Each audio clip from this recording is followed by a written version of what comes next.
आज Doubtnut app download करें। Doubtnut पर अपने सभी गणित, रसायन विज्ञान, भौतिक विज्ञान और जीव विज्ञान के डाउट्स का करो सफाया। बस प्रश्न की फोटो खींचो, एक ही प्रश्न को क्रॉप करो और तुरंत वीडियो सोल्यूशन पाओ। अभी डाउनलोड करें।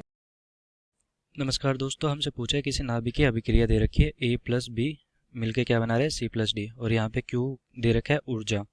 ऊर्जा को हम कैसे निकाल सकते हैं? मास माइनस का यहाँ पे इन दोनों का और मास माइनस का यहाँ पे इन दोनों का और c स्क्वायर से गुना करके यहाँ पे ऊर्जा निकाली गई है। जहाँ दिए गए द्रव्यमान, नाभिकीय द्रव्यमान और दिए गए आंकड़ों के आधार पर हमें बताना है कि निम्नलिखित अभिक्रिया में ऊष्मा शोषी होगी या ऊष्मा क्षेपी होगी। तो ये अभिक्रिया ऊष्मा क्षेपी होगी या ऊष्मा शोषी होगी, ये बताना है हमें। और क्या दे रखे हैं? द्रव्यमान दे रखे हैं हमें सबके। तो यहाँ पर दोस्तों सबसे पहले हमें एक चीज जान लेनी चाहिए कि a प्लस यहाँ पे b, मान लो कि ये मैंने अभिक्रिया लिखी किस में बदल रही है? c प्लस डी में।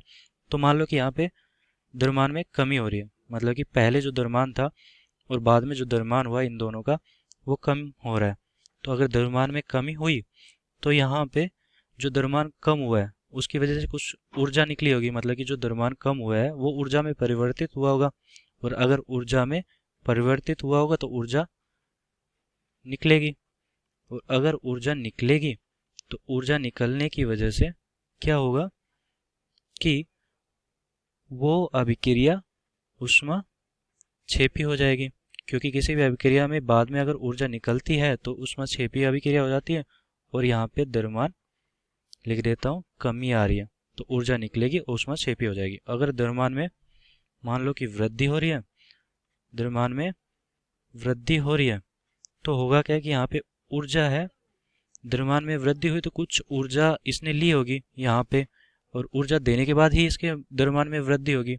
और अगर द्रव्यमान में वृद्धि हो तो ऊर्जा यहाँ पे ले रही होगी, मतलब कि ग्रहण करेगी, ग्रहण करेगी। तो अभिक्रिया में ऊर्जा का ग्रहण हो रहा है, मतलब कि ऊर्जा ऊष्मा शोषी हो जाएगी। क्या हो जाएगी? हमारी अभिक्रिया। अब अगर ऊष्मा शोषी होगी है, ऊष्मा क्षेपी होगी है, तो मतलब कि हमें m1 और m2 के आधार पे बताना है कि द्रव्यमान बढ़ रहा है कम हो रहा है। मतलब कि डेल्टा m, अगर द्रव्यमान में कमी हो रही है तो डेल्टा m हमेशा m1 माइनस का m2 धनात्मक आएगा। अगर द्रव्यमान में कमी हो रही है तो m2 कम होगा तो धनात्मक आ जाएगा। तो द्रव्यमान क्या होगा? धनात्मक। और अगर डेल्टा m और डेल्टा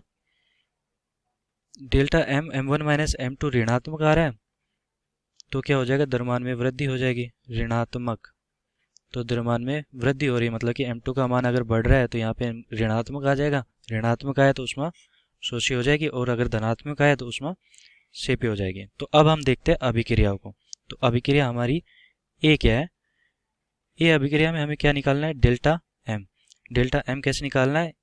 यहाँ का द्रव्यमान माइनस का यहाँ का द्रव्यमान, तो इन दोनों का द्रव्यमान क्या हो जाएगा? डेल्टा एम बराबर, इसका द्रव्यमान क्या दे रखा है? 1h1 ये दे रखा है, और ये 1h3 ये दे रखा है। इसको मैं लिख लेता हूँ कि 1h1 का द्रव्यमान क्या दे रखा है? 1.00782 प्लस का 1h3, ये वाला 1h3, तो 3.016049 यहाँ पे माइनस किया मैंने, और यहाँ पे क्या है?